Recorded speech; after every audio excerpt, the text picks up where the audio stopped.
on va déjà aborder la question de Rosh Hashanah. Et donc, c'est le nouvel an, mais en même temps, il faut parler Voilà, de faire une, ton livre est là. voilà, On Or reprend. Haïm, Voilà. sur donc là, j'ai commencé donc la traduction des commentaires du Or Haïm, donc de Rabbi Chaim Ben Attar, euh, qui a donc commenté toute la Torah, principalement. Il y a d'autres commentaires, mais principalement toute la Torah. Et ce que j'ai fait, comment dire, j'ai accompagné les commentaires du Or Haïm par les enseignements de Manitou avec une vision de développement personnel. C'est-à-dire que mon objectif, c'est de, de mettre à la portée des personnes la Torah au niveau du vécu, au niveau identitaire, au niveau existentiel. Ne pas, c'est pas un livre, c'est un livre qu'on peut prendre simplement sans suivre la paracha, sans suivre le rythme des parachutes dans l'année, et apprendre ce que la Torah révèle au travers de Or Haïm et de Manitou par rapport à Alors, tu peux nous dire un petit mot l'identité de l'homme. tu peux nous dire un petit mot sur le Or HaChaim, peut-être que tout le monde ne connaît pas, parce que c'est pas un petit rave, hein, c'est quand même quelqu'un, hein.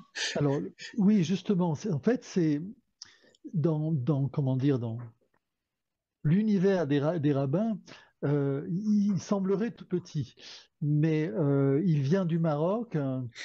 C'est pas, comment dire, c'est pas les grands comment dire, endroits connus où il y a une publication de livres de Torah et de pensées juives, qui est plutôt dans l'univers ashkénaze. Là, on est dans un univers séfarade. Et ce petit rabbin, en fait, est un grand, très grand. Il est grand dans la mesure où il est reconnu par tout le monde. C'est ça qui est extraordinaire, c'est que aujourd'hui, quand on voit la société israélienne, religieuse, pas religieuse, droite, etc., et tout, le Or Haïm, il fait l'unanimité. Que ça soit chez les Sfarades, les Ashkénazes, les différentes écoles orthodoxes, pas orthodoxes du judaïsme, il fait l'unanimité de tout le monde. Et c'est important de le préciser parce que derrière, ça veut dire qu'il y a un enseignement, il a une Torah, il a une sagesse qui parle à tout le monde. Hmm. Et aujourd'hui, euh, dans notre société divisée, où des fois il est difficile de se retrouver soi-même, eh bien, Hmm. le fait qu'il y ait quelqu'un qui est capable de parler à tout le monde, eh bien, cache derrière une vérité. Il s'adresse à l'homme et il éclaire l'homme sur son chemin, sur son devenir, sur son idée, son identité. Qu'est-ce qu'il fait dans ce monde? Qu'est-ce qu'il doit faire dans ce monde? Et quel est le projet de ce monde d'une manière générale?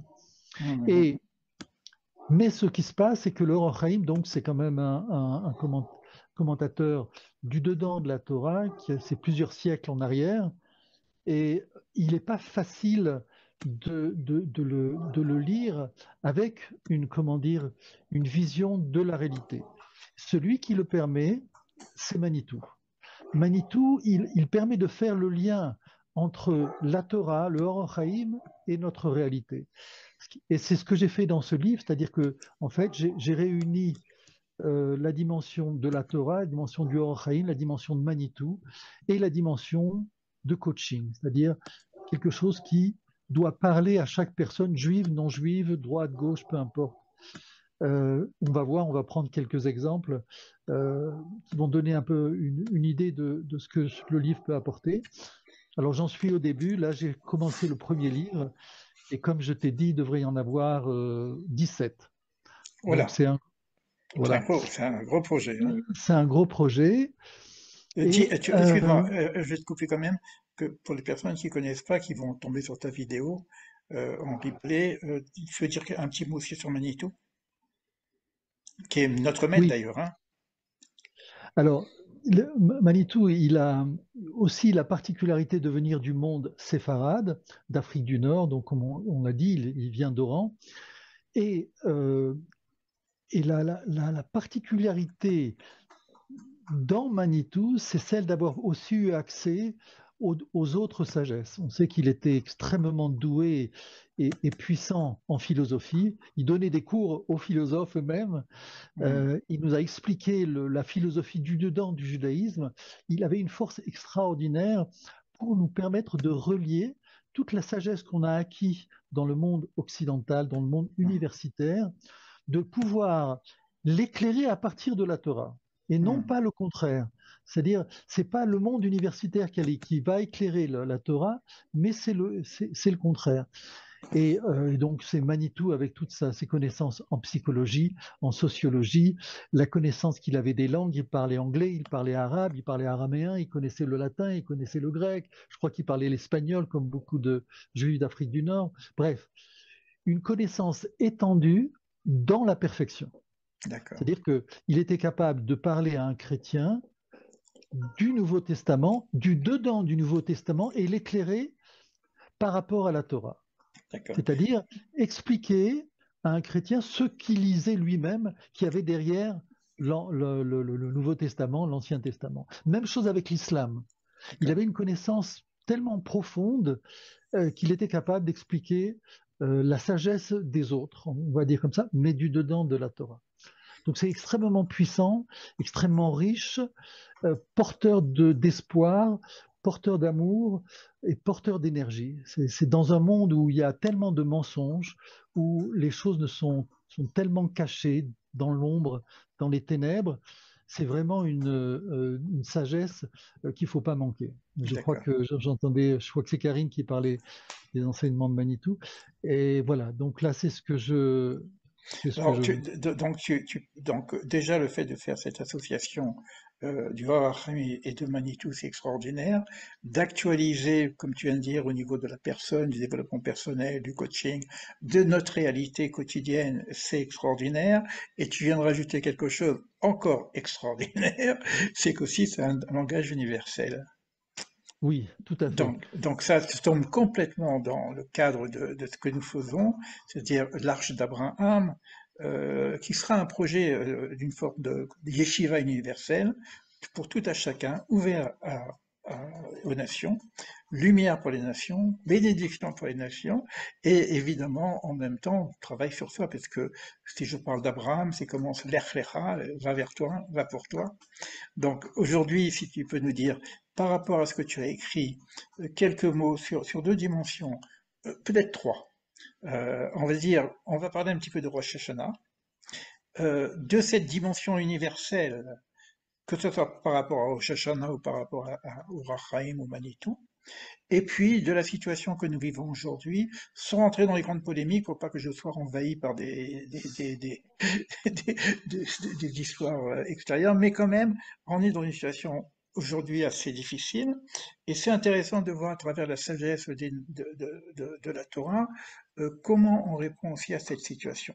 Donc, Rosh Hashanah, vision universelle et le contre-courant que nous vivons aujourd'hui.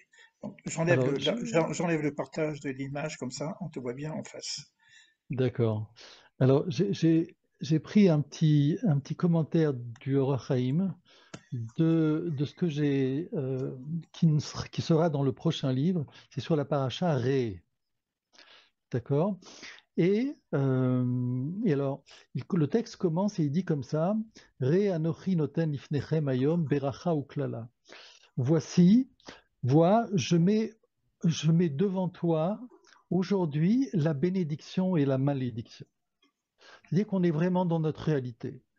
On est dans un mélange, dans notre recherche, nous, du bien et donc de la bénédiction, pouvoir respirer, pouvoir éclairer le monde, pouvoir y replacer la paix et l'amour.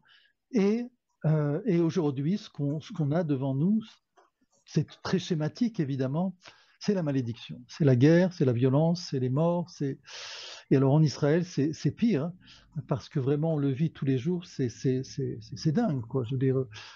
Et donc, Akadosh Baruch Hu nous dit comme ça: je mets devant toi la bénédiction et la malédiction. Comme il dit, je mets devant toi la vie et la mort. Et il a juste, Exactement, il a juste choisi la vie. exactement. C'est comme si on pourrait choisir la mort.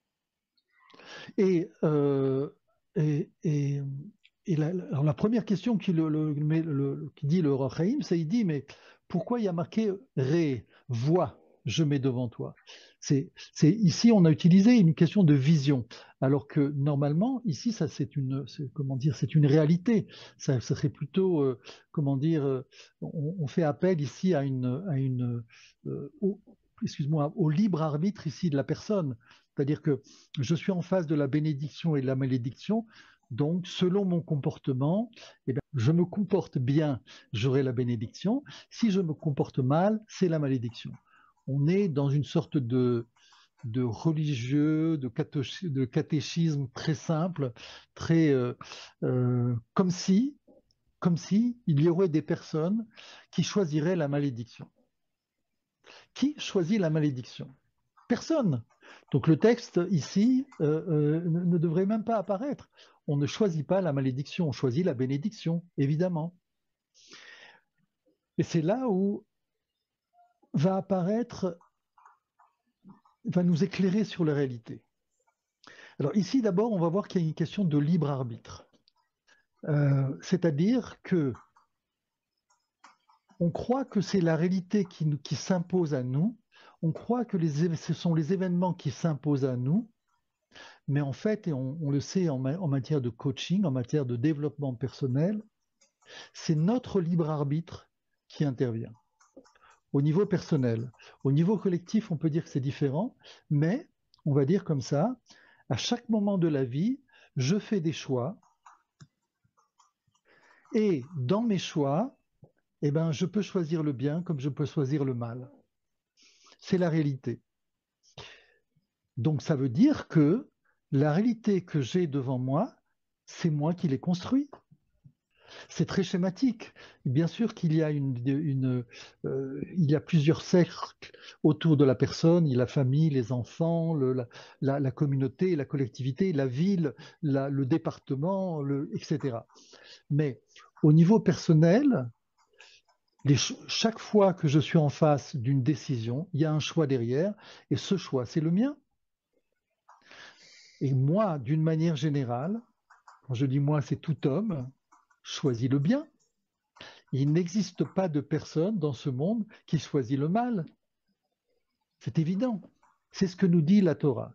Elle nous dit, tu as devant toi le libre arbitre et le choix de construire ton avenir, puisqu'on parle de Rosh Hashanah, tu as le choix de construire ton avenir de manière positive ou de manière négative. Alors, Et ce qui se... excuse-moi, Cher, quand tu dis que évidemment que euh, personne ne choisit la malédiction, mais quand on parle du bien et du mal, on sait qu'aujourd'hui on peut avoir des opinions inverses, c'est-à-dire le bien peut être vu comme le mal et le mal comme le bien. Donc il peut y avoir des choix qui se font par le libre arbitre, comme tu dis encore, s'il n'y a pas une influence, parce que je reprends une autre idée encore, c'est que est-ce que ces gens qui sont influés par des croyances qui viendraient de l'extérieur, par une propagande, par des médias, on a dans la Torah aussi un exemple, j'endurcirai le cœur de Pharaon. Donc c'est ce libre arbitre, si nous étions totalement libres au niveau de la pensée, je veux bien. Mais comme on a une carte du monde qui est manipulée, on peut avoir des tendances à vouloir faire le bien, mais dans la confusion, on fait le mal, ou on veut, etc., quoi. Alors, tu rentres un peu plus là maintenant dans le texte. À partir du moment où à un moment précis, je fais un choix, ok, je prends la responsabilité de ce choix. Bien Et sûr. donc ici, il n'y a plus de, comment dire, de discussion. J'ai décidé que c'était comme ça. Mm. Maintenant, est-ce que c'est le bon choix?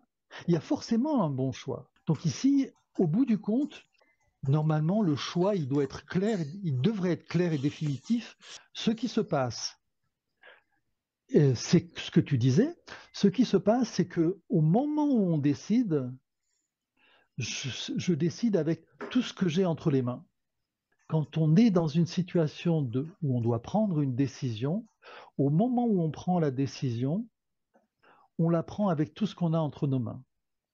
Malheureusement, on n'a pas tout entre nos mains, et de là, il y a la conséquence.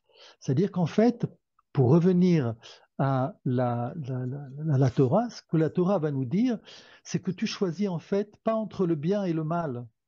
Tu choisis normalement entre deux biens. Maintenant, derrière ce bien, ça pourra être soit vraiment une réussite, le bon choix, soit on est dans le binaire, soit le mauvais choix. Et c'est là où, en fait, c'est là toute la difficulté ici de notre monde. Tu parles d'Abraham, tu parles de Rosh Hashanah, tout dépend des éléments que j'ai entre mes mains pour faire le bon choix. Si j'ai pas tous les éléments entre mes mains, eh bien forcément le choix va être, la décision va entraîner certaines conséquences. Donc toute la difficulté, c'est d'être cette clarté les ressources que je vais avoir au moment où je vais prendre ma décision. Et là, l'exemple d'Abraham, il est fondamental parce que dès le départ, on apprend qu'Abraham est détaché de l'idolâtrie. C'est-à-dire qu'il n'a pas d'idée fixe, d'idéologie qui le piège. Il est capable de penser différemment parce que la situation est différente. Ce que ne peut pas faire une personne qui est enfermée dans une idolâtrie. On parlait de partis politiques, etc. et tout. On voit bien aujourd'hui. C'est-à-dire que il y a le bon sens, et puis il y a des gens qui sont enfermés dans une certaine idéologie. Tout le bon sens, toute la logique, les éléments, les informations que tu pourras lui donner n'auront aucun impact sur elle-même. Parce qu'elle est enfermée dans une idolâtrie, une idéologie qui l'empêche de pouvoir prendre une décision en toute liberté. Elle n'est pas libre. Donc il n'y a pas de libre arbitre. Et donc là, c'est l'élément fondamental. Le départ de toute chose, c'est d'être capable d'être libre. Comment dire? Cette souplesse n'est possible que si la personne est libérée de l'idolâtrie, libérée des idéologies. Et là, c'est Abraham. C'est-à-dire que sans Abraham, on ne peut pas commencer la Torah, on ne peut pas commencer le judaïsme, on ne peut pas recevoir la Torah. Hein, on sait très bien dans le livre de Béréchit, tout commence avec Abraham. Quand Abraham apparaît dans l'histoire, alors le monde se met en marche. C'est toute l'identité humaine qui se met en marche grâce à Abraham. Et donc, le véritable message, c'est je suis libre, mais au moment où je prends ma décision, ça peut être une bénédiction, comme ça peut être une malédiction. À savoir comment une personne peut être dans l'échec alors qu'elle est de bonne volonté, alors qu'elle est bien pensante, parce que justement, ses choix l'entraînent vers l'échec. Les choix l'entraînent vers la malédiction. Justement, puisque tu parles d'Abraham, c'est intéressant parce que on touche les origines du projet divin d'ailleurs, puisque on sait que le mot d'Abraham, il apparaît déjà même dans Bereshit, et les Toldot Shamim Varev, Behi Baram, voici les engendrements du ciel et de la terre, Behi Baram, lorsqu'ils furent créés, et c'est l'anagramme d'Abraham. Mais en même temps, il n'y a pas encore de religion. Il y a une sagesse ancestrale, presque primordiale, et après de cette sagesse ancestrale, il va y avoir un développement qui va se faire progressivement jusqu'à Abraham, Isaac et Jacob, et puis on arrivera à Moïse, et puis on arrivera avec la Torah et avec le judaïsme.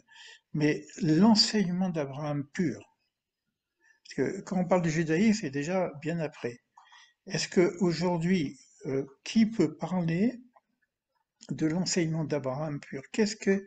Sur quoi qu'est-ce qu'on a comme élément et qu'est-ce que dit le Or HaChaim? Je sais que Banitou a fait même il y a une cassette, un disque extraordinaire sur Abraham l'Hébreu, d'ailleurs, il appelle ça l'Abraham l'Hébreu. Qu'est-ce qu'on peut dire aujourd'hui, puisque tu as pris cette initiative de parler d'Abraham au niveau origine, qu'est-ce qu'on a aujourd'hui par le Or HaChaim et par Manitou sur Abraham? Et sur la sagesse d'Abraham. Je parle de judaïsme, Alors, je ne parle pas de religion. je, Bon, je vais quand même revenir par rapport, parce que là, je veux développer cette idée par rapport au Rosh Hashanah. D'accord. Mais je ne peux pas aller trop loin dans la mesure où l'identité d'Israël, c'est pas Abraham. Je sais, oui. Abraham, si Abraham reste Abraham, il n'y a pas d'Israël et il n'y a pas de Torah. Mais la porte d'entrée en même temps, ça peut pas être Yitzhak, ça peut pas être Jacob, ça peut pas être Moshe, ça doit être Abraham. C'est la porte d'entrée. Mais c'est le premier pied de la chaise, on va dire comme ça. Je peux pas encore m'asseoir, j'aurais besoin au minimum de 3 pieds, mais c'est le premier pied. Ce que je voudrais dire ici, toujours par rapport à la paracha, voici, je t'ai donné devant toi la bénédiction et la malédiction. Pourquoi les deux? Alors, le premier ici, enseignement que va donner le Roi Chaim et qui fait partie de notre réalité, c'est du bon sens. Des fois, la malédiction, c'est une bénédiction. Et des fois, la bénédiction, c'est une malédiction. Et il donne un exemple comme ça. Il dit, c'est une personne qui est en chemin. Puis il arrive à un moment donné, il y a un croisement, et il y a un bonhomme qui est assis sur une chaise. Il regarde les gens passer, et il apostrophe la personne, il lui dit, tu vas avoir 2 chemins ici. Alors je vais t'expliquer. Il y a ce chemin-là, tu vois, il y a plein d'épines ici. Plein, très difficile, très compliqué.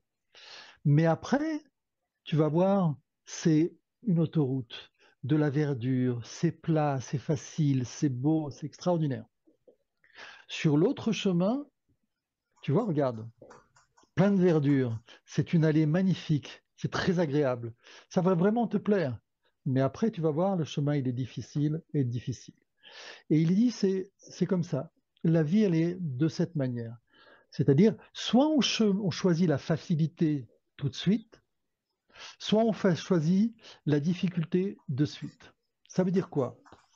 Ça veut dire que ici, faut être, faut être un petit peu dérangé, on va dire comme ça, pour choisir un chemin difficile. Qui va choisir un chemin difficile dès le départ? On va toujours choisir le chemin le plus facile. C'est le plus facile, c'est celui qui se présente. Pourquoi choisir quelque chose de compliqué, de difficile? Mais en fait, la réalité, elle n'est pas comme ça. Elle n'est pas comme ça parce que une personne qui a des valeurs, une personne qui tient à la justice, qui tient à l'amour, eh bien, il va mettre ses valeurs en avant. Et il ne va pas supporter l'injustice. Et donc, il va se battre contre les injustices. Pourquoi tu t'occupes de battre dans la vie, de créer des problèmes? Pourquoi tu vas chercher les problèmes? T'occupe pas de l'injustice, profite de la vie. Eh bien non. Il y a des gens qui ont en eux certaines forces morales qui fait qu'ils ne peuvent pas s'empêcher d'aller, entre guillemets, choisir la difficulté. Mais c'est cette difficulté qui va les faire grandir. C'est cette difficulté qui va leur permettre d'apprendre en même temps que d'améliorer, de eux s'améliorer, d'améliorer la société, de pouvoir vraiment grandir. Ces gens-là choisissent un chemin difficile au début parce qu'ils sont prêts à se battre pour certaines valeurs. C'est pas facile. On n'est même pas aimé pour ce qu'on fait d'ailleurs. Mais derrière, il y a vraiment le résultat. C'est-à-dire que derrière, il y a une véritable allée parsemée de beauté, d'aisance, de facilité, de légèreté, etc. Ça, on le sait. Quand une personne a travaillé dans sa vie, c'est à travailler sur elle-même, à donner, s'est développée dans sa société, etc. et tout, on le voit, cette sagesse, cette bonté, ces actions qui ont été faites finissent par porter. Et cette personne, on le voit avec le temps. Par contre, il y a des personnes qui vont choisir la facilité. Et à un moment donné, c'est facile, mais à un moment donné, il faut prendre en charge les problèmes. Et quand on ne sait pas, c'est la fameuse histoire de la cigale et de la fourmi. Donc, elle va se retrouver dépourvue. C'est, c'est notre situation, si tu veux, aujourd'hui. On est dans cette situation. Comment on est dans cette situation? Parce qu'on parle de Rosh Hashanah et on parle de notre réalité. Mais le Rachem, il explique comme ça. Le 7 octobre, C'est une malédiction. C'est inimaginable. Moi, je refuse de regarder les images, je vous refuse de lire même les témoignages, tellement c'est abominable. Après, ça te prend dans la tête que tu n'en sors pas, même tes rêves sont imprégnés. Tellement c'est affreux. Dans la pensée, dans simplement l'imaginaire. Alors, dans la réalité, c'est impossible. Eh bien, aujourd'hui, si le 7 octobre n'avait pas eu lieu, je ne sais pas où on serait. Parce que le 7 octobre, c'est qu'une force abominable qui s'est développée autour de Gaza. Ils n'ont pas été très loin. Et ils étaient, dans une certaine mesure, limités. Mais imaginez le 7 octobre en 2030. Tout ce qu'ils auraient accumulé, ils ont fait plus de 800 km de tunnels. Ils en auraient fait 10 ans plus tard, on va dire, des dizaines de milliers de kilomètres qui seraient passés aussi en Israël. Sans parler ils aient été peut-être 40 000 combattants, ils seraient devenus comme 100 000. Bref, si on analyse le 7 octobre, grâce à Dieu, heureusement qu'il s'est passé. Parce que ça a permis à Israël d'ouvrir les yeux et de se battre contre cet ennemi abominable.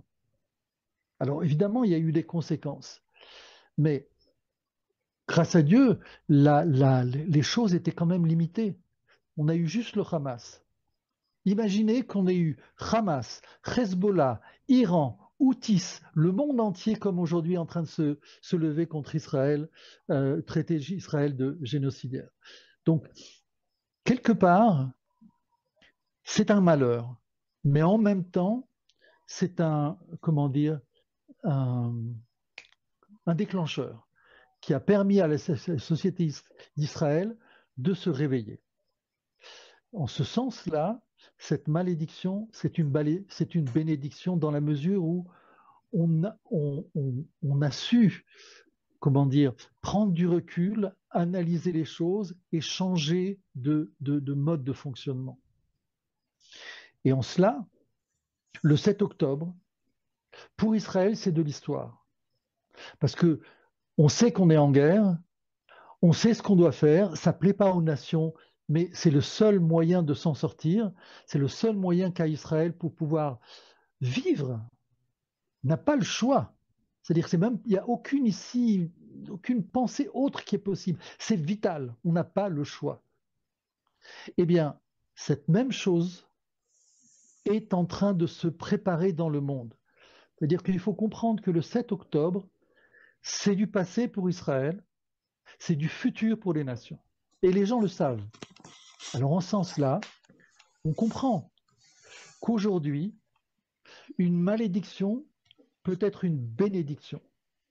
Et on peut ici souhaiter au monde, à l'Europe, de comprendre qu'ils sont dans une certaine malédiction et pas dans une certaine bénédiction. C'est-à-dire, c'est pas en essayant d'aplatir, de voir les choses simples, on s'aime, il n'y a pas de violence, il n'y a pas de terrorisme. Toute cette idéologie qui permet au monde de penser qu'il va pouvoir continuer à fonctionner comme ça, dans la facilité. J'aurais une question à te poser quand même. Ce que tu dis, si tu veux, tu es dans la réalité de ce que nous vivons. Et tu fais une analyse philosophique, géopolitique, personnelle, avec tout ce qu'on sait du réel, etc. Moi, j'aimerais savoir, puisqu'on parle du Orach Chaim, plus ça va être beaucoup plus facile avec Manitou, parce que Manitou a vécu ces choses-là aussi. Mais comment, dans la Torah, on pourrait arriver à cette analyse dont tu parles? Parce que là, tu parles de quelque chose de concret. Donc maintenant, je voudrais voir ça, puisqu'en termes, on parle de Torah, on parle d'analyse de Torah, comment la Torah peut nous aider à arriver à des conclusions dont tu parles. C'est le thème de la paracha. Alors, C'est-à-dire que à partir du moment où la Torah nous dit, voici je donne la bénédiction, voici je donne la malédiction, c'est voici, je te, je, je te donne ce monde-là pour pouvoir réussir, pour que ce monde soit un monde d'épanouissement, d'accomplissement total pour l'homme. La Torah s'adresse à l'homme d'une manière générale, pas simplement à Israël. C'est Israël qui a reçu la Torah. Israël a une certaine capacité de lire, de comprendre et d'agir par rapport à la Torah. Mais la Torah s'adresse à tous les hommes. Et dès le départ, il vient nous dire, je te donne le guide de l'utilisateur du monde. Et dans ce guide de l'utilisateur, sache que à partir du moment où tu fais le mauvais choix, et je vais t'expliquer comment faire le bon choix, puisque c'est ça le début de la paracha, je te donne la bénédiction et je te donne la malédiction. Et ensuite, après, la Torah va rentrer dans les détails. Mais dès le départ, elle nous met en face du libre arbitre. Ce libre arbitre, c'est le piège de l'homme, comme on l'a dit. C'est-à-dire qu'en fait, le, le, le, la, il y a un dilemme qui va se poser par rapport à l'homme, par rapport au choix qu'il doit faire, et il est sans arrêt soumis à ce choix. Et ce que tu as dit, c'est-à-dire que on ne peut pas rentrer dans tous les développements de la Torah, mais l'élément fondamental, c'est sortir de l'esclavage. C'est effectivement, c'est la démarche d'Abraham au niveau personnel. Abraham sort de l'esclavage, sort de l'idolâtrie. Il devient un homme libre qui va pouvoir prendre des décisions de manière autonome par rapport à ce qu'il est vraiment, sans être manipulé et influencé de l'extérieur. Ça, c'est la chose fondamentale qu'il y a à se poser par rapport à Rosh Hashanah, par rapport à toute remise en question. Je te Qui, remercie. qui je suis? Qui je suis et qui justement je ne suis pas? Quelle est l'écorce que je dois me débarrasser qui m'empêche d'être ce que je dois être et qui fait que de manière inconsciente, je choisis d'agir de manière à me faire du mal. Et on retrouve le Lech Lecha d'Abraham, on va vers toi. Et Exactement, quitte tes repères, quitte les maisons de ton père, etc. En fait, quand la maison de son père, c'était une maison d'idolâtrie, donc c'est intéressant. Donc, c'est tout. HR, je te remercie. Donc, on arrive pratiquement à la fin. Je ne sais pas si on n'est pas très nombreux parce qu'on n'a pas annoncé en ces dernières minutes. Je ne sais pas s'il y a des personnes qui sont présentes, s'il y a des questions, euh, puisqu'on a ouvert ce sujet. Donc, je vous laisse parler, Léa, Karine, Caroline, si vous avez une question, sinon, bah, euh, pour animer un petit peu le débat et que ça soit pas simplement un dialogue à nous deux, quoi. Tout à fait. Vous pouvez, Je voudrais dire quelque chose, enfin poser une question, c'est-à-dire, si j'ai bien compris, de commencer par chacun de nous et de faire notre Lech Lecha, nous, chacun individuellement. Tout à fait. Tout à fait. D'accord. La situation, il faut- ça c'est le b.a.-ba du coaching, hein. Hum, Pour aider quelqu'un, il est fondamental que la personne prenne la responsabilité de ce qu'elle est et de ce qui lui arrive. hum, Parce qu'à partir de ce moment-là, on peut travailler avec la personne. hum, C'est-à-dire, si elle se met en victime, bon ben, elle souffre, voilà, et puis elle continue avec sa souffrance. Mais si elle prend la responsabilité de ce qui lui arrive, alors les choses peuvent changer. Donc hum. effectivement, on doit prendre la responsabilité. À chacun à notre niveau, il ne faut pas ensuite après rentrer dans la culpabilité déplacée, mais Hum, chacun de nous à notre niveau, on doit pouvoir savoir où est ma responsabilité dans ce qui m'est arrivé l'année dernière, et par bien rapport à sûr, ça, qu'est-ce que je vais pouvoir faire? bien sûr. pour aller dans ton D'abord, sens, HR, pour aller dans ton sens, pour pas confondre responsabilité et culpabilité, c'est pas que je suis coupable de ce qui m'arrive, mais je suis responsable, et là Hum, je reprends un verset de Viktor Frankl, la responsabilité c'est la réponse que je donne à ce qui m'arrive. J'ai une hum. liberté, je suis pas responsable de ce qui me tombe dessus, mais ma liberté et ma responsabilité, c'est ma C'est ça. réactivité, c'est comment je réponds à ce que je subis quelque part. Et ça, il y a toujours c'est- un espace de liberté. Hum, mais effectivement, mais quand même, il faut voir quand même, il y a plusieurs couches, hein. Léa, c'est-à-dire qu'il y a hum, la couche personnelle, hum. ensuite la famille, etc. Donc, Bien sûr. Mais encore une fois, ça c'est mon opinion personnelle, c'est vraiment comme ça que je sens les choses. Mhm. Pour moi, le 7 octobre, c'est de l'ordre du futur. Mhm. C'est-à-dire que de la même manière qu'Israël a pris une leçon, et Mhm. je pense qu'il est en train d'en tirer des enseignements, le monde doit prendre leçon.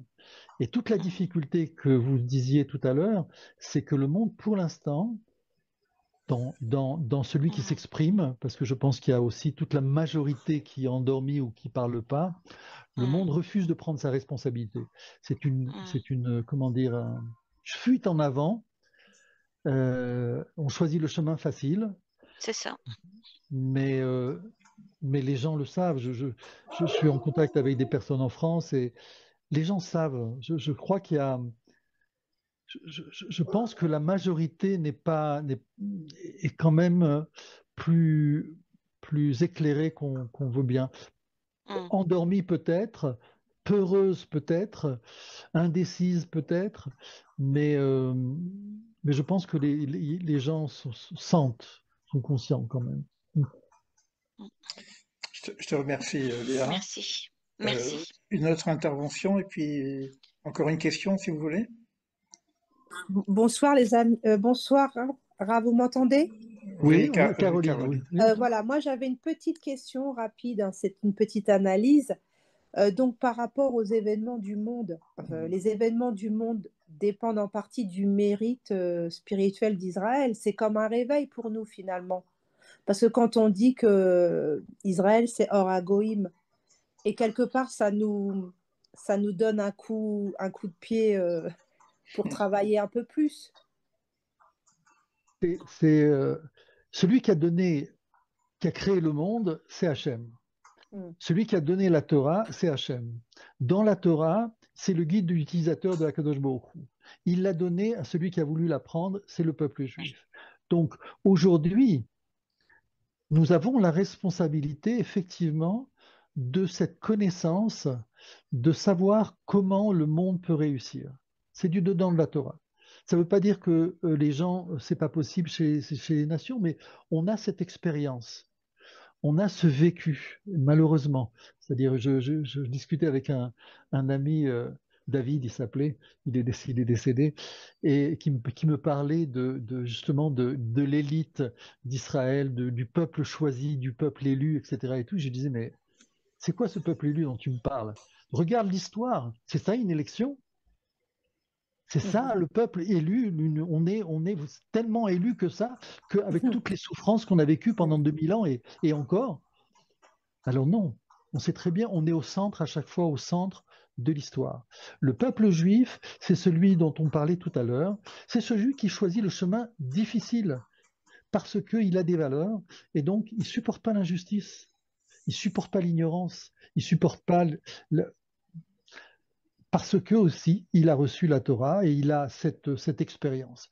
Donc on a un vécu, on a une Torah et c'est à nous déjà de montrer dans les actes que ça marche, que si on se conduit selon la Torah, eh bien le monde réussit et le monde va réussir. Mm. Effectivement, ça commence par nous-mêmes.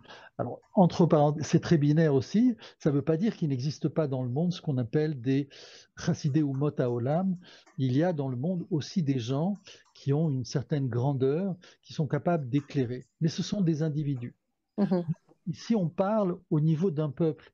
C'est-à-dire que il faut comprendre, dans notre réalité, on est dans une réalité mondiale. La problématique est mondiale aujourd'hui. Mhm. Et ce n'est pas un individu qui va résoudre les problèmes. C'est pas un messie, une personne qui va résoudre le problème. C'est un peuple. C'est un peuple parce que l'exemple qu'il a donné, c'est pas au niveau individuel, c'est au niveau collectif. Est-ce qu'il existe dans ce monde une société qui est capable de réussir? C'est ça qu'on a besoin. Qu'une personne réussisse, il y en a plein. Mais ça ne va pas nous servir. Par contre, une société qui est capable de diriger comme il faut la justice, l'éducation, la société, le social, etc. et tout, c'est ça qu'on a besoin. Donc ça, c'est une collectivité. Et ça, c'est Israël.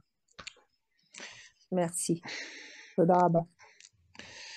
Merci beaucoup, merci de cette opportunité, Elie. Vraiment, j'ai beaucoup de plaisir À partager. à ce partage et je suis aussi content de que ça soit, comment dire, ça soit ouvert à tous les visages humains parce que on doit, comme il a été dit, je crois que c'est Karine qui disait, Orgoïm, la lumière des nations, c'est-à-dire on n'est pas simplement une lumière, on est impliqué, on est investi aussi par rapport aux nations du monde et par rapport aux autres peuples. Ok, Acher, bon, merci pour ces retrouvailles. Et puis j'espère qu'on va se retrouver très bientôt.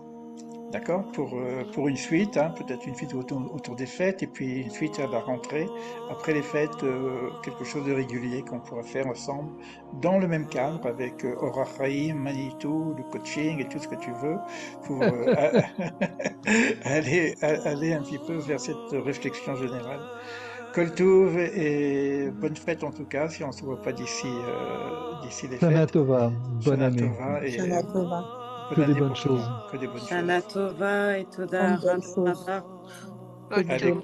À bientôt. Kol Tov, à bientôt.